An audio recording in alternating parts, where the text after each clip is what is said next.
Taken from the notes of Lucifer Kane. I have mentioned before my distaste of ghost cases. Though I will not delve too far into the reasons, suffice to say it comes down to two key elements. Too many positives, and too many false positives. However, sometimes they can be interesting, and by interesting I mean lucrative. We received a rather official email from some laird operating out of the Scottish Highlands. His rather garish manor house turned into an Airbnb resort, which was getting awful reviews because of a screeching/wailing former housekeeper, who now wandered the corridors in her spectral form. Rather than include the experience as part of the draw, he wanted the poor creature gone. When we got the case, I initially refused, but after some hand-wringing and spirited debate with Fields, as well as the brandishing of several official-looking documents from various creditors, he eventually twisted my arm. So, I found myself at Victoria Coach Station on a grey Thursday evening, waiting for the cheap red-eye to Dundee. Fields detests coach travel. The poor oaf cannot pull a seatbelt over his shoulder, but in the spirit of avarice we decided to travel frugally. I took the 8-hour ride to peruse the Haitian Voodoo Handbook, Protocols for Riding with the Lawa, which I'd found on eBay for $10. Annoyingly, I had finished the tome before we had even made it to Leeds. Field has his whole face pressed against the window, intermittently fogging the glass as his earphones hung haphazardly around his crown. I moved seats, staring out of the other window, hoping to see more than the orange streetlights in the dark. Perhaps it was the neon glow, the rumble of the coach, or simply the rhythmic mantra of my partner's snores, but for a moment I could have sworn I saw a face, wavy brown hair, cute features, wholesome in a wholly metropolitan sort of way. I rose with the sun as the coach slowed to our stop. Fields grabbed his ugly leather jacket he had become so fond of, and we led our way out. Note, this article of clothing must not make it back to London. Our client met us at the stop in full tweed, including a flat cap, and led us to his Range Rover. The horrible first impression was in no way improved when he opened his mouth. Fields took over the pleasantries as I went over some of the notes of the case. The 1-star reviews. The times of these encounters varied from account to account. There was no particular witching hour. Clothing suggested either a scullery or a handmaiden, or a maid, wearing a cross around her neck.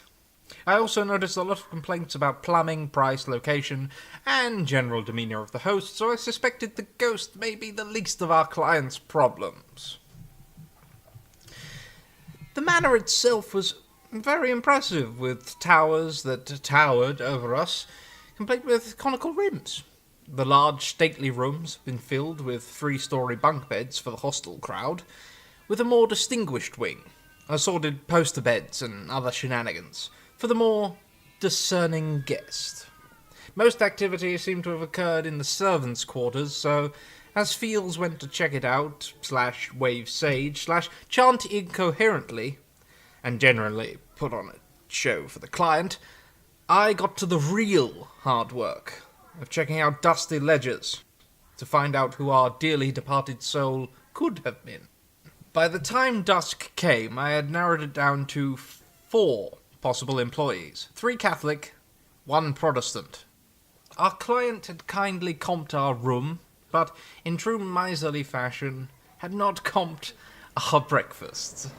The beds were more comfy than those we found in Foxburn Green, but only by degrees. Fields slept fast, but I stayed awake, hoping to catch a glimpse of the spectre. I heard her before I saw her.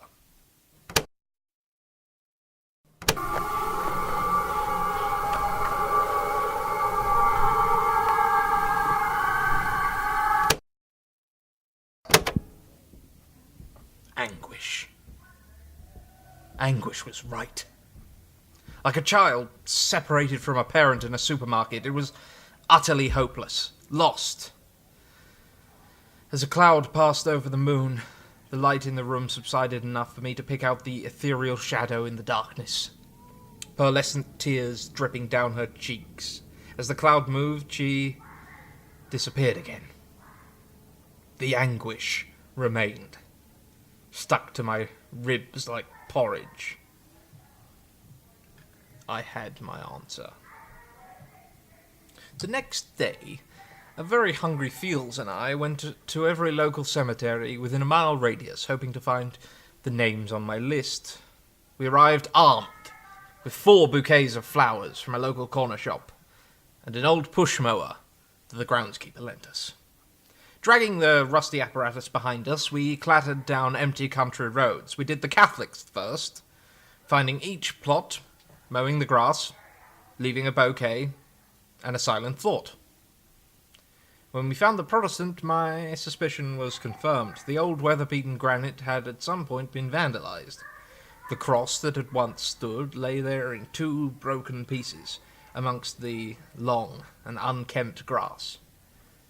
I sent Fields off to find local odds and sods store as I set about putting the pieces together to one side and tending the plot. He returned with duct tape, epoxy, some sort of polyfiller, a selection of fried offal, and 4 litres of iron brew. We spent a cheerful afternoon sitting on Fields' jacket, sticking the pieces of the memorial back together and marvelling at the Scottish palate. By the time evening approached, Fields and I were erecting the newly stuck cross back onto the plot. We made the final adjustments. I felt the anguish begin to ebb, and an annoyance take its place. We sat for a moment, admiring our handiwork. Hopefully, this will be enough to reseal her route back.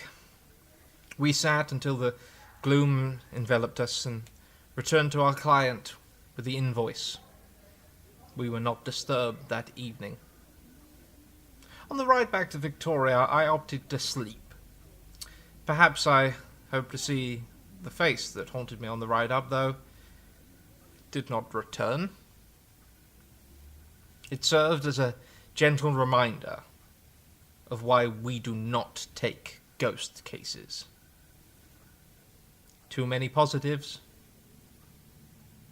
too many false positives.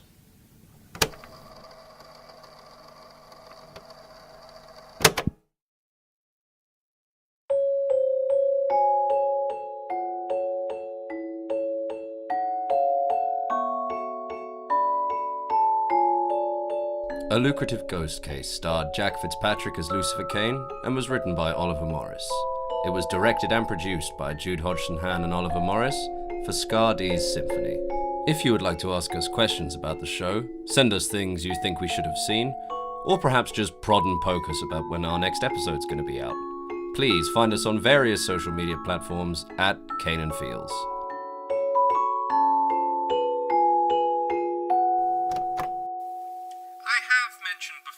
Distaste of ghost cases.